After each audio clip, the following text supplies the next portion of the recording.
Yeah, that one. It's gone. Vanished. In its place stands a 6-foot-high, brutally gray, freshly mortared cinder block wall. It's an architectural insult, a monument to malice. You have got to be kidding me, I say, not to anyone in particular, maybe to a chubby squirrel that's frozen mid-scamper on the fence line, looking just as flabbergasted as I feel. It twitches its nose, then chatters indignantly, which I take as squirrel language for, seriously, what fresh hell is this? I couldn't agree more. My next-door neighbor, old Mr. Henderson from number 4, shuffles out in his worn slippers to retrieve his newspaper. He's a nice guy, quiet, mostly keeps to himself. He peers over the top of his spectacles, first at me, then at the wall. A slow, tired sigh escapes him, the sound of a man who's seen too many HOA meetings. "Morning, Dave," he says, his voice raspy. "See our new, feature?" "Feature, Mr. Henderson?" I try to keep my voice even, but it's already got that tight, strangled quality it gets when I'm about 3 seconds from blowing a gasket. "That's not a feature, that's a freaking barricade. Wildfire season is just around the corner. That path is the only way we can get out on foot if the main road's blocked by a downed tree, or, flames." He winces, adjusting his glasses. "Brenda from number 2, HOA business," she said.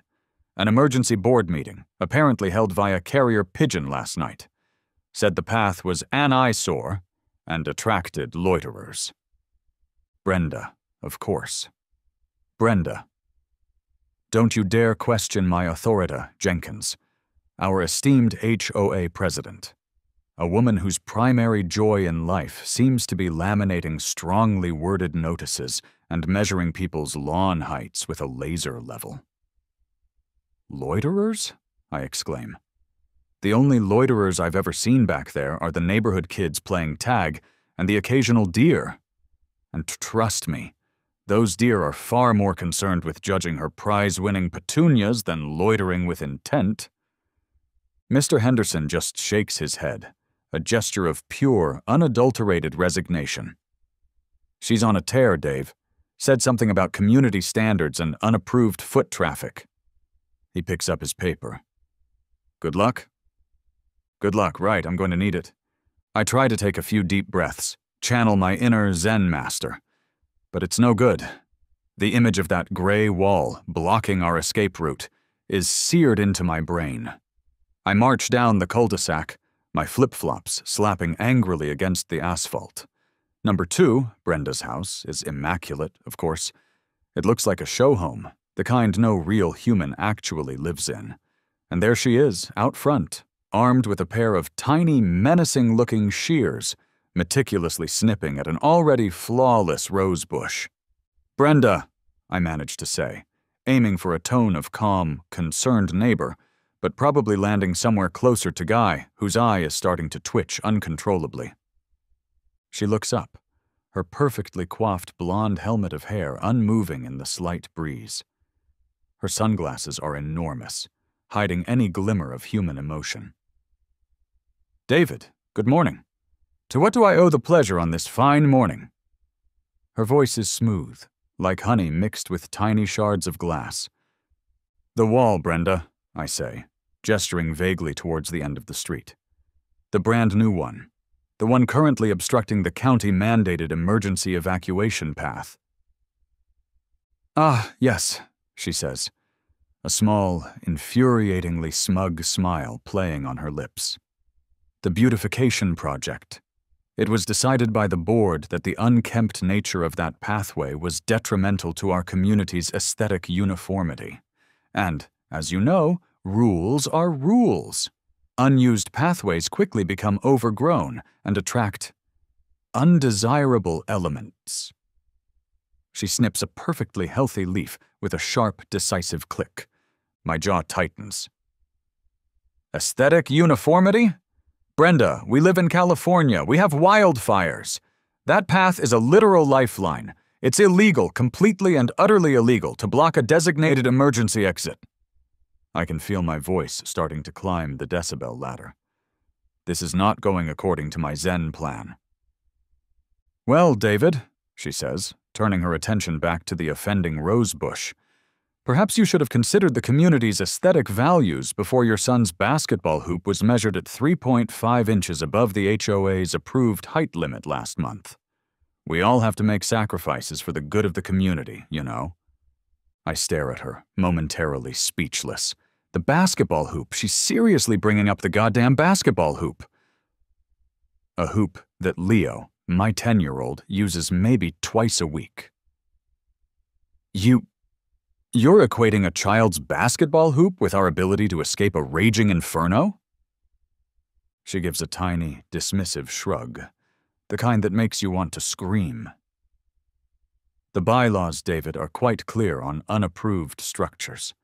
And, I might add, on the proper maintenance and delineation of property lines. That pathway was a gray area, and the board has clarified it. Clarified it into a death trap! Don't be so dramatic, David. She offers another thin smile. I'm sure it will all be fine. Now, if you'll excuse me, these aphids won't eliminate themselves. I walk back to my house, my blood pressure doing the cha-cha. Steam is probably visibly rising from my ears. My wife, Sarah, is on the porch, a mug of coffee in her hand, her expression a mixture of sympathy and, here we go again. "Brenda?" she asks, her voice gentle. "Brenda," I confirm, slumping onto the wicker porch swing with enough force to make it groan in protest. She's actually done it, walled off the entire Evac route, because of aesthetics, and, get this, Leo's basketball hoop being 3 inches too tall. Sarah winces, taking a slow sip of her coffee. Oh, Dave, you know how she gets when she feels her authority is challenged. She's been on about that path for months, ever since someone's dog, on her prize-winning azaleas near the entrance. Yeah, but this isn't about dog poop or the color of our darn mailbox, Sarah. This is serious. This is dangerous. I'm pacing now, a caged tiger in cheap flip-flops, from one end of the porch to the other. My gaze keeps snagging on that ugly gray wall in the distance. It's a brutal scar on an otherwise pleasant suburban landscape. Then, my eyes drift towards my garage. My sanctuary. My oversized, slightly cluttered temple of tinkering. I've always been a bit of a weekend engineer. My dad, bless his grease-stained soul, owned a small fabrication shop, and he taught me how to weld before I could properly ride a bike. I inherited his love for making things, for solving problems with steel and ingenuity, and, admittedly, a few of his larger, more industrial-grade tools. An idea, a beautiful, terrible, magnificently absurd idea, begins to spark in the recesses of my frazzled brain. It starts as a flicker, then a glow, then a full-blown Klieg-light intensity eureka. I stop pacing. A slow, slightly manic grin starts to spread across my face. Sarah eyes me cautiously. What is it now, Dave? What's that look? I know that look. That's the guy I'm about to order something very large and possibly flammable off the internet look. If the evacuation route, I begin, my grin widening to Cheshire Cat proportions, is now, thanks to our dear leader, up and over, then by God, Sarah, up and over it shall be. Up and over? What, exactly, she asks, though there's a dawning comprehension and a touch of fear in her eyes. Dave, what are you planning to hoist over Brenda's wall? Please tell me it's not Brenda herself. Tempting, my love, so very tempting. But no, I'm thinking, my dear, about the inherent structural beauty, the surprising affordability, and the undeniable statement-making potential of a compact, residential-scale gantry bridge crane. Sarah just stares at me for a solid 10 seconds. Then she sighs. A long, drawn-out sound that's become the background music to many of my more ambitious projects. But then, The corner of her mouth twitches. A smile. A bridge crane? To get over Brenda's 6-foot wall of spite? Are you actually certifiably serious, Dave? Deadly serious, I say, my mind already racing, sketching out preliminary load calculations and envisioning the glorious spectacle. If she wants a wall, she'll get a wall, but it's going to have one hell of an unexpected archway. This isn't just about a wall anymore, Sarah. This is about transformation. Her ugly, obstructive folly is about to become the grand stage for my masterpiece of malicious and entirely necessary compliance. This was going to be epic. The very next morning, coffee brewing, I'm already on the phone.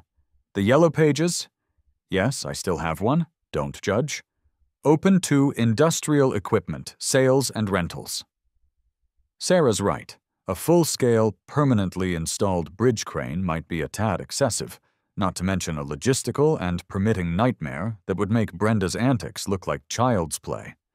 But a heavy-duty gantry crane, something modular, perhaps something I can rent or even snag used from a workshop going out of business. Now, that has potential. My first call is to a place called Big Tony's Industrial Surplus and Questionable Antiques. The name alone inspires confidence. Tony's. What do you need? And make it snappy. I got a guy here trying to sell me a stuffed alligator wearing a fez. The voice on the other end sounds like it gargles with rusty nails and whiskey. Yeah, hi, I say, trying to sound like this is a perfectly normal inquiry. I'm looking for a gantry crane. Something portable. Maybe a 1 or 2 ton capacity, adjustable height, preferably not currently housing any small mammals. A booming laugh erupts from the speaker. What you liftin', pal? Your mother-in-law's crippling disappointment? Or just a really, really big bird feeder? Something along those lines, I reply, playing along. It's for let's call it a highly specialized landscaping project. For, improved vertical access over a rather prominent decorative garden feature. I wince internally. That sounded even more suspicious than I intended. A decorative garden feature, huh? Tony chuckles, a sound like rocks tumbling in a cement mixer. Must be some feature. Look, I got a nice little number, came out of a machine shop that went belly up. 10-foot span, the hoist is good as gold. You got a heavy-duty truck that can haul it, or am I going to have to strap it to the alligator? This pattern continues for a couple more calls. I talk to a gentleman named Scrappy McGee at Scrappy's Scrapyard and Sundries, who spends 10 minutes trying to convince me that a slightly bent crane hook he has is lucky and once lifted the winning hog at the county fair. Then there's Dottie at Lifted Up Rentals, who is surprisingly knowledgeable about load-bearing capacities and only mildly suspicious of my motives. So, this garden feature, it's not like an ex-boyfriend you're trying to, shall we say, relocate, is it, hun? Dottie asks, her voice laced with a knowing drawl. 'Cause I gotta be up front. There's an extra charge for biohazard cleanup on the equipment. No, Dottie, nothing like that, I assure her hastily. Strictly inanimate objects. Mostly I'm looking to lift a heavy burden of frustration and petty tyranny, if you catch my drift. Ah, gotcha, she says, and I can almost hear her nodding. HOA trouble, huh? Say no more. Tell you what. For you, I'll waive the existential crisis surcharge and give you the neighborly spite discount. Happens more often than you'd think. Finally, after navigating a bewildering array of options, from rusty relics to gleaming new models that cost more than my car, I settle on a modular gantry system from a specialist supplier a couple of hours' drive away. It's used, but certified, and the company offers delivery and basic assembly guidance for a reasonable fee. It's going to take some serious elbow grease to get it fully operational, but it's perfect. Or more accurately, perfectly, beautifully insane. Tomato, this is happening. Word, as it often does in tight-knit suburban cul-de-sacs where the highlight of the week is whose lawn is greener, travels fast. Maybe it was Mr. Henderson, bless his gossipy heart, mentioning my rather unusual and quite lengthy phone conversations about heavy-duty engineering supplies to Mrs. Periwinkle from across the street. Or perhaps Brenda has installed tiny surveillance cameras disguised as lawn gnomes. Whatever the source, by Wednesday afternoon, there's an official-looking, cream-colored envelope stuck to my front door with a piece of that aggressive, impossible-to-remove HOA-approved tape. It's from the Homeowners Association, naturally, printed on that thick, expensive-feeling paper that always seems to make bad news feel more fiscally damaging. Dear Mr. Henderson, David, it begins, because Brenda apparently believes that formal correspondence should also carry a faint whiff of condescending familiarity.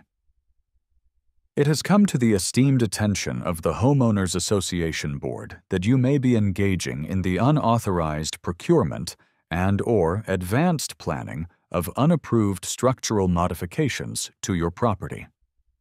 Furthermore, reports indicate the potential operation of heavy industrial machinery not directly related to approved home improvements or standard garden maintenance.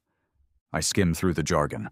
Please be advised that any such activity is in direct violation of HOA Bylaw 7, subsection C, paragraph 4. Thou shalt not construct any device, contraption, or edifice which may cause Brenda Jenkins to suffer an aneurysm of pure annoyance, nor shalt thou engage in activities deemed excessively interesting or potentially fun without prior written consent from a quorum of busybody board members. Okay, I might have paraphrased that last bit slightly for dramatic effect, but the sentiment was definitely there. I find Brenda in her usual spot, pruning her award-winning, and, in my opinion, slightly sinister-looking, hybrid tea roses, looking as smug as a cat that's just successfully blamed the dog for eating the canary. Get your official notification, David? She asks, not even bothering to look up from a particularly stubborn thorn. I did, Brenda. A truly fascinating piece of literature. Almost as compelling as the county fire safety regulations. I'm just exploring some, shall we say, elevated gardening solutions. You know, for those really ambitious plants that want to reach for the sky and escape oppressive ground-level tyranny. Her eyes, when she finally deigns to look at me over the rims of her sunglasses, narrow to tiny slits of suspicion. Don't you get clever with me, David Henderson. The HOA will not tolerate any unsightly, unapproved, or overly disruptive installations on this street. We have standards. Oh, I'm aiming for highly functional, Brenda. Extremely functional. And as for disruptive, well, that really depends on your definition of the word, doesn't it? My smile feels a little too wide, a little too predatory. Oh yes, this is getting fun. The stakes are definitely, and quite literally, rising. Friday arrives, bringing with it a large, unmarked panel van and two burly gentlemen who look like they could arm wrestle bears and win. They're delivering the first consignment of my glorious gantry crane, several heavy, carefully wrapped steel components. My son, Leo, is out in the driveway with me, his eyes the size of dinner plates. Dad, he whispers, full of awe, are we building a real-life transformer? Is it going to fight Brenda's wall? Something even better, kiddo, I say, ruffling his hair. We're building a monument to common sense, a testament to the indomitable human spirit's refusal to be inconvenienced by petty dictators. Just as the delivery guys are carefully maneuvering the last pallet onto my driveway with a heavy-duty hand truck, a familiar black-and-white cruiser from the Oak Haven Police Department pulls smoothly up to the curb. Two officers climb out. One is older, Officer Miller, with a weary, seen-it-all-before look etched onto his face. The other, Officer Kowski, is young, fresh-faced, and still possesses that eager beaver glint in his eye that hasn't yet been extinguished by too many domestic disputes over lawn gnomes. Brenda. I can practically feel her malevolent gaze boring into my back from behind her perfectly starched lace curtains at number 2. Of course, she called them. "Good afternoon, sir," Officer Miller says, his voice polite but firm. He gestures vaguely towards the impressive collection of steel beams now adorning my driveway. "We received a call about a possible unpermitted major construction project, something involving a rather large metal structure being assembled." "Good afternoon, officers," I reply, summoning my most charming, law-abiding, responsible citizen persona. "Just some new equipment for my home workshop. I'm a bit of a hobbyist, you know. Metal work, a little light fabrication. Keeps me out of trouble." I offer a winning smile that probably looks more like a nervous grimace. Officer Kowski, the younger one, is practically salivating as he eyes the gleaming steel beams. That's a big hobby, sir. The complainant mentioned you might be building, and I quote, an unauthorized Eiffel Tower replica with potential global communication interference capabilities." He looks genuinely hopeful, as if he's about to make the bust of the century. I have to physically restrain myself from laughing out loud. "Not quite an Eiffel Tower, officer," I manage, though I do appreciate the ambition imputed to my humble project. I'm just ensuring my family and neighbors don't get trapped in a raging inferno because someone in this neighborhood thinks a concrete wall is prettier than a viable way out. You have, I presume, seen the brand new 6-foot-high cinder block wall that has mysteriously appeared at the end of the cul-de-sac. The one currently, and quite illegally, obstructing the county-designated emergency pedestrian egress. Officer Miller sighs, a long, suffering sound that suggests this isn't his first encounter with HOA-related shenanigans. "Yes, sir. The, lady at number 2 mentioned something about a community beautification project when she called." "Right," I say, nodding sagely. "Well, you can consider this my community survival project. Entirely on my own property, of course, and fully compliant with all local ordinances regarding temporary support structures." I may have spent several late nights poring over the Oakhaven City Planning website, a truly labyrinthine digital nightmare. The two officers exchange a look.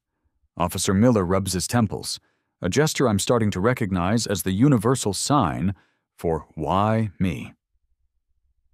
"Look, sir," he says finally, "as long as the structure is entirely on your property, as you say, and doesn't directly violate any standing city construction codes at this moment, this is primarily a civil matter.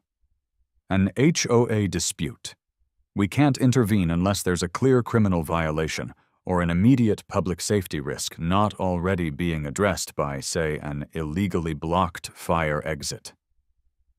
He gives a pointed look down the street. "Just try to keep the noise down during reasonable hours, okay?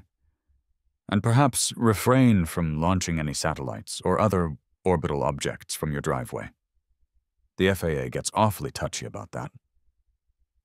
"No promises on that last one, officer, but I'll certainly do my best to keep my space program terrestrial for now," I say with a solemn nod. They leave, Officer Miller looking like he needs a long vacation, and Officer Kowski looking vaguely disappointed that he didn't get to use his taser on a rogue Parisian landmark. Leo is practically vibrating with suppressed excitement.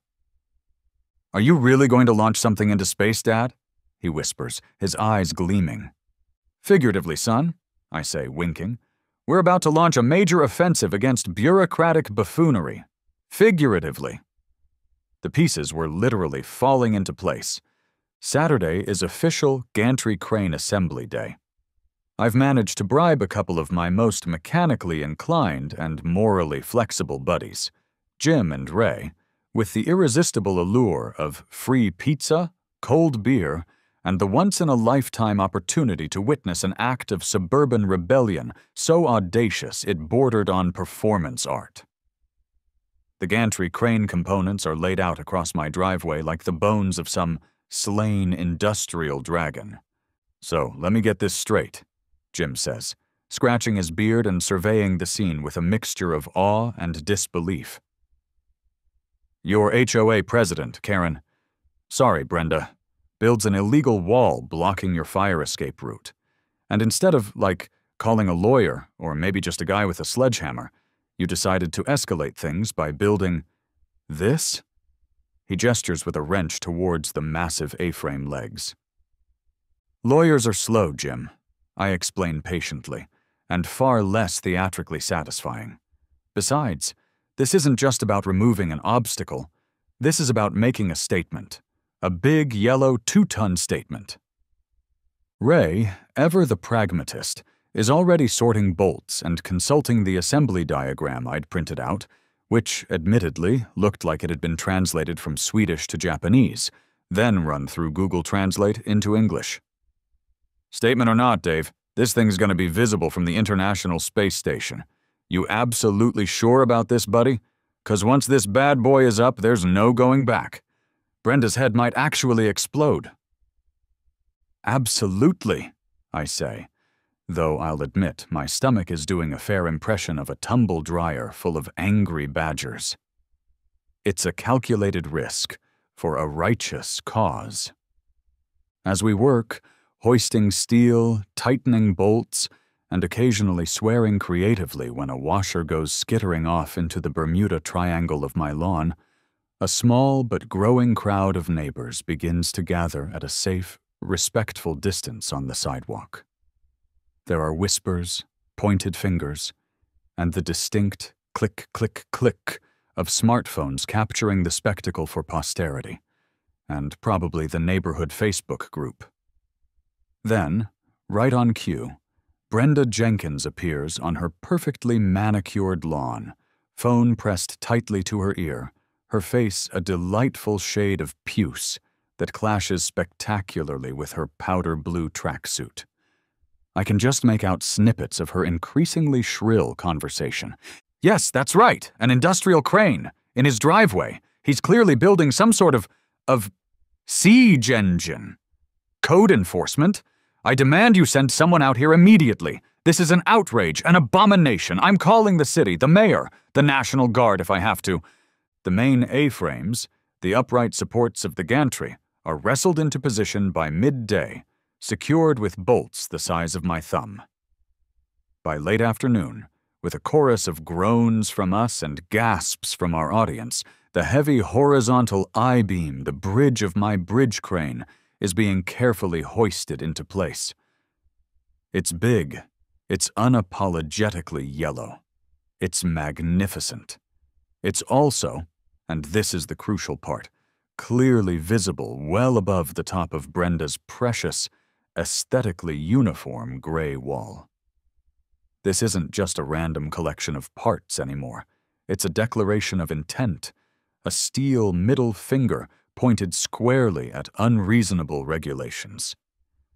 Sarah brings out a tray of ice-cold lemonade and a plate of cookies, shaking her head slowly, but with an undeniable smile playing on her lips.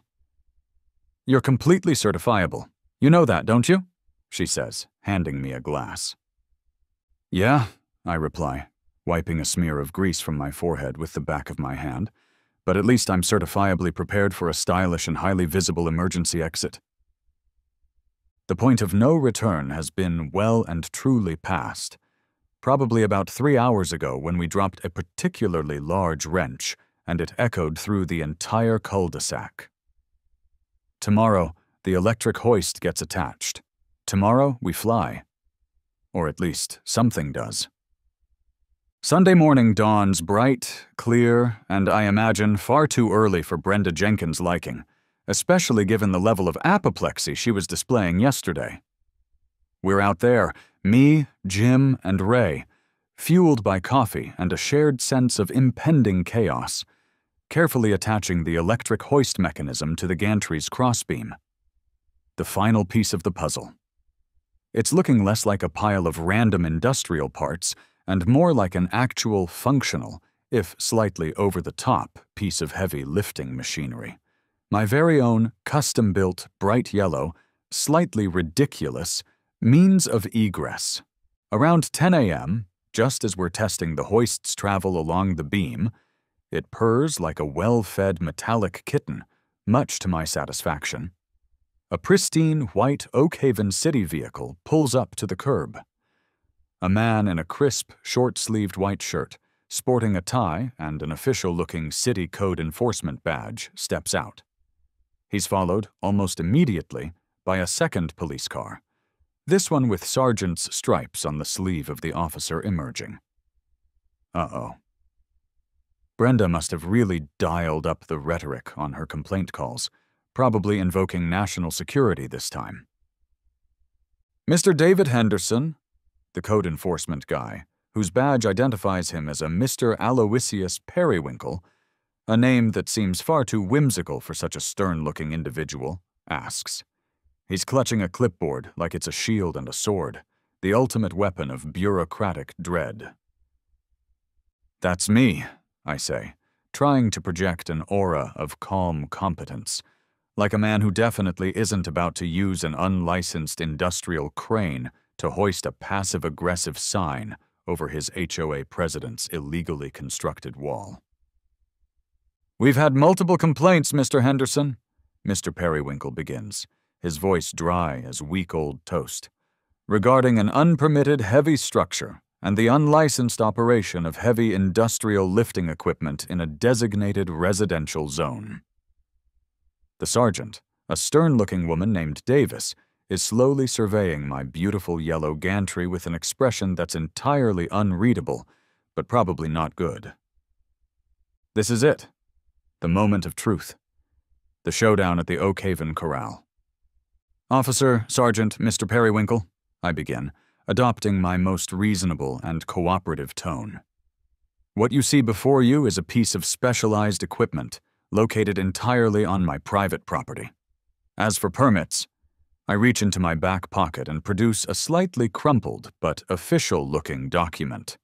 I have one right here for a temporary elevated support structure for recreational and emergency access demonstration purposes. I'd spent a surprising amount of time on the city planning department's archaic website. It turns out, if you're sufficiently vague in your application, use enough 5-syllable words, and, most importantly, pay the exorbitant processing fee, you can get a temporary permit for almost anything short of a backyard nuclear reactor. I hand the permit to Mr. Periwinkle. He takes it, his eyes narrowing slightly. He reads it, then looks up at the crane, then back down at the permit. His eyebrows attempt to climb into his receding hairline. Sergeant Davis leans over to peer at it as well. Recreational and emergency access. Demonstration purposes? Mr. Periwinkle queries, the skepticism practically dripping from his voice. That's correct, sir, I say brightly, with a confident nod. Speaking of emergency access, I assume you've both been made aware of the rather substantial and, I believe, entirely unpermitted 6-foot cinder block wall that has recently materialized at the end of our cul-de-sac, the one currently, and quite dangerously, obstructing the clearly marked, county-designated emergency pedestrian egress? I gesture dramatically down the street with a flourish. Built by the HOA president, Mrs. Brenda Jenkins, I believe. Quite the safety hazard. Creates a clear and present danger for all residents. I have detailed photographic evidence of the obstruction, a copy of the official county plat map highlighting the egress, and several signed affidavits from concerned neighbors, if you'd be interested in perusing them. Now it's Sergeant Davis's turn to look genuinely interested. Mr. Periwinkle is frowning, his gaze shifting between my crane, my permit, and the distant gray wall. Brenda, I notice, is practically vibrating with indignation on her perfectly manicured lawn, phone still pressed to her ear, probably dictating a strongly worded letter to the UN Human Rights Council. So, let me get this straight, Mr. Henderson, Sergeant Davis says, her voice carefully neutral, though I detect a flicker of something that might be reluctant amusement in her eyes. You built this thing, this elevated support structure, because of Mrs. Jenkins's wall. Let's just say I believe in proactive, innovative, and highly visible solutions to community-imposed safety hazards, Sergeant, I reply, trying to look as earnest and civic-minded as possible. The tension is thick enough to spread on a bagel. Are they going to shut me down? Cite me for something outrageous? Or is Brenda Jenkins about to have a very, very bad Sunday morning? Mr. Periwinkle is conferring in hushed tones with Sergeant Davis, occasionally glancing at my crane, then down the street at Brenda's wall. The assembled neighbors are now openly gathered on their respective lawns. A few have even brought out folding chairs. Mrs. Albright from number 3 is passing around a bag of cookies. This has officially become the premier entertainment event of the Oak Haven spring season. Finally, after what feels like an eternity of whispered consultations and clipboard checking, Mr. Periwinkle approaches me, his expression stern, but perhaps a fraction less hostile. "Mr. Henderson," he says, clearing his throat, "while your elevated support structure for recreational and emergency access demonstration purposes is highly unconventional for a residential setting, your temporary permit does appear to be technically in order, provided it is, as stated, temporary and used for demonstration." He pauses, then turns his gaze, like a heat-seeking missile of municipal displeasure, towards Brenda's wall. However, the unpermitted and deliberate obstruction of a designated public emergency egress is a significant and immediate violation of multiple city and county safety codes. That will need to be rectified immediately. Brenda, who had been looking rather smug, lets out a strangled squawk of outrage that sounds remarkably like a stepped-on Pekingese. "Well, before that unfortunate and hazardous obstruction is rectified, Mr. Periwinkle, Sergeant," I say, smoothly picking up the heavy-duty remote control for the crane's electric hoist, "I was just about to commence the aforementioned emergency access demonstration. Wouldn't want all this fine American engineering and permit acquisition effort to go to waste, would we? Folks!" I call out to the assembled neighborhood audience, who lean forward in collective anticipation. Since the direct, ground-level evacuation route has been so rudely and illegally obstructed by certain parties who shall remain nameless but who lives at number 2 and has an unhealthy obsession with rose bushes, we have, through ingenuity and a can-do spirit, established an alternative, a more scenic route, if you will. With a theatrical flourish, I press the UP button on the remote. The electric hoist whirs to life with a satisfying hum. Attached to its formidable hook is a large, brightly painted plywood sign I'd spent half of last night crafting in my garage. It reads, in cheerful 3-inch-high block letters, "Karen's Wall Memorial, Bypass, this way to safety and freedom. Mind your head and your HOA overreach." Slowly, majestically, my sign ascends. Up, up, it rises, clearing the top of my own fence with ease. Then, with a gentle nudge of the directional controls, it swings out, a bright yellow beacon of defiance, sailing gracefully over the top of Brenda's gray 6-foot wall of spite, clearing it by a good 5 feet. It comes to a gentle rest, pointing directly towards the clear, unobstructed pathway to Miller Road that lies beyond her illegal barricade.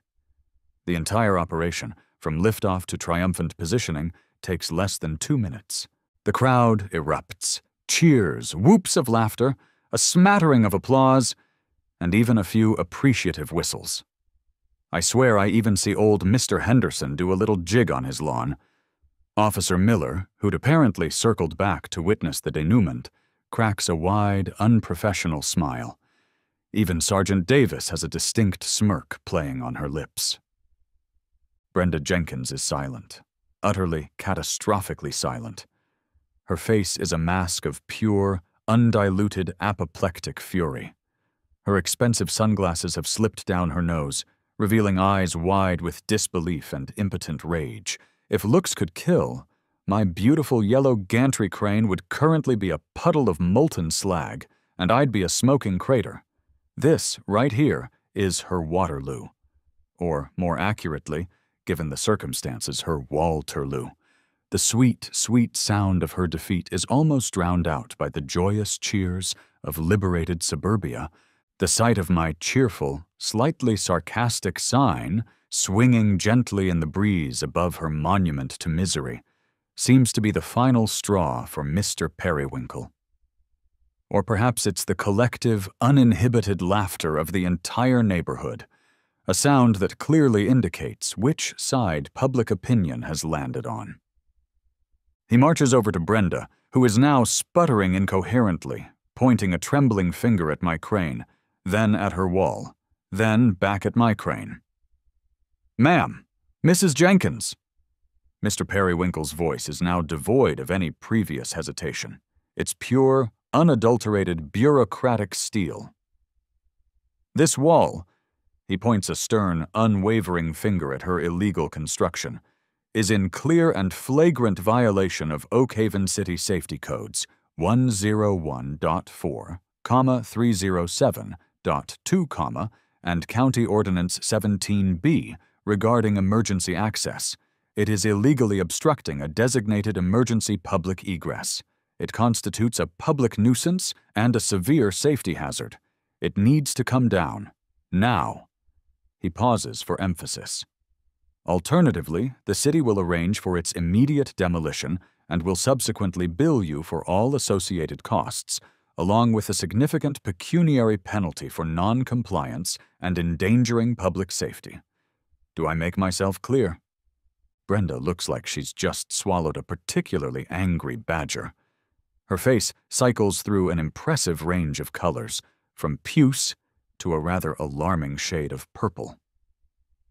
But the aesthetics, the potential for loiterers, the HOA bylaws clearly state—" "The HOA bylaws, Mrs. Jenkins," Sergeant Davis interjects, her voice firm and carrying clearly over the suddenly hushed crowd, "do not, I repeat, do not supersede established city and county safety ordinances. Frankly, this wall, as it stands, is a significant liability and a lawsuit waiting to happen. And your unique approach to community management and interpretation of said bylaws is now a matter of official record with both code enforcement and the Oakhaven Police Department." A low murmur of approval ripples through the assembled neighbors. I can see Mrs. Albright discreetly passing out more cookies. I give the remote a little flick, and my triumphant sign sways jauntily. "Don't worry, folks," I call out, my voice full of magnanimous good cheer. "The Henderson Air Bridge and Emergency Signage System is a strictly temporary exhibit, a demonstration for public safety awareness. It'll be completely dismantled by evening, now that the, unfortunate misunderstanding about our shared evacuation route is being so efficiently and authoritatively cleared up." I beam at Mr. Periwinkle and Sergeant Davis, who both give curt, almost imperceptible nods of approval. The city officials seem satisfied with that. They issue Brenda a very official, multi-carbon copy formal notice, a document that probably lists in excruciatingly fine print all the ways her bank account is about to become significantly lighter. It's the glorious, almost cinematic resolution I'd barely dared to dream of when I first laid eyes on that dreadful wall.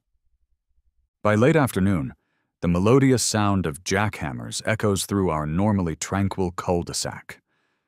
Not my crew, thankfully, but a city-contracted demolition team, making short, decisive work of Brenda's folly. Each thud of concrete hitting the ground feels like a personal victory. Brenda Jenkins is conspicuously absent, nowhere to be seen.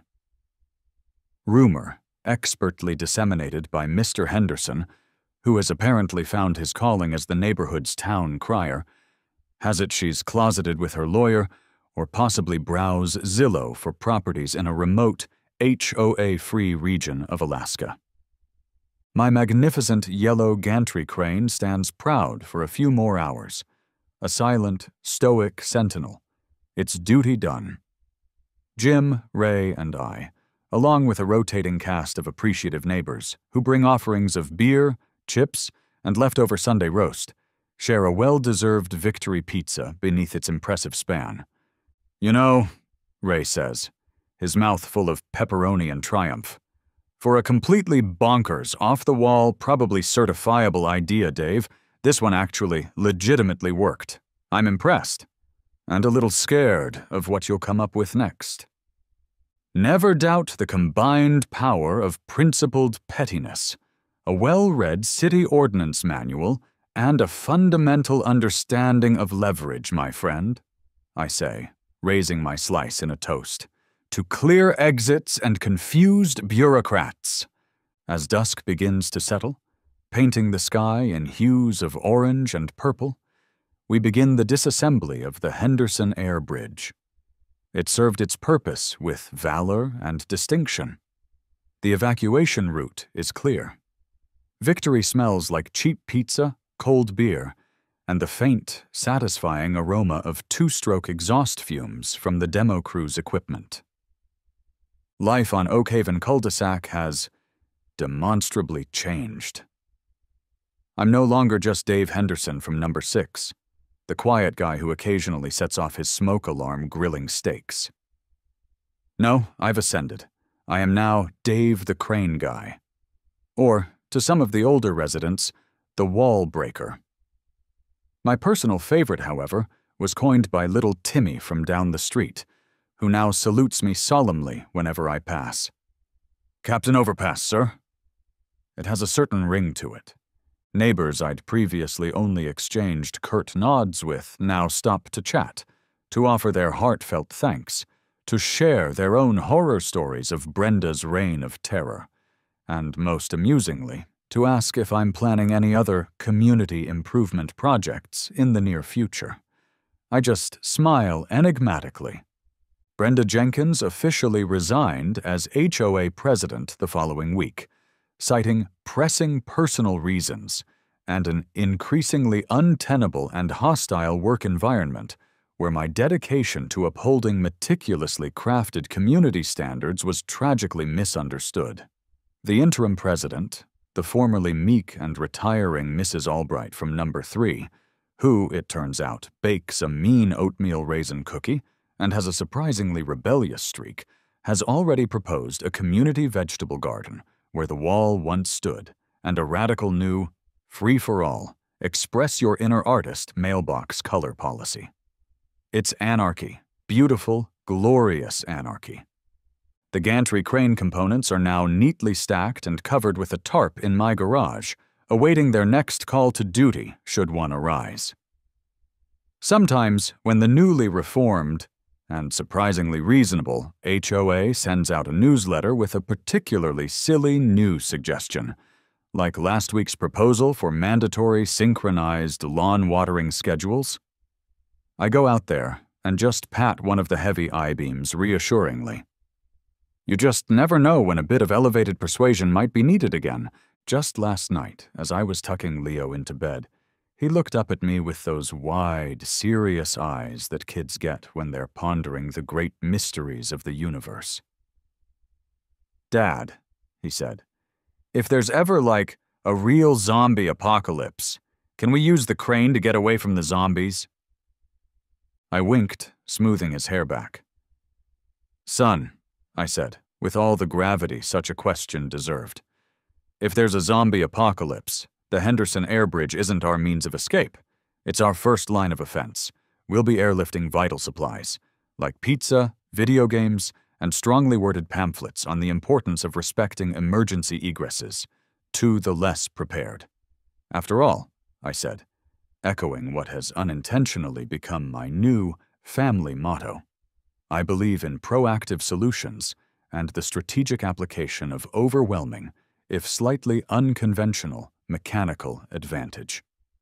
And maybe, just maybe, a little bit of well-engineered, hilariously deployed, gloriously over-the-top, cul-de-sac liberating overkill, the transformation is complete, our street is safe, our spirits are high, And somewhere a certain ex-HOA president is probably still complaining to anyone who will listen about the day the crane flew and the wall fell. And I wouldn't have it any other way.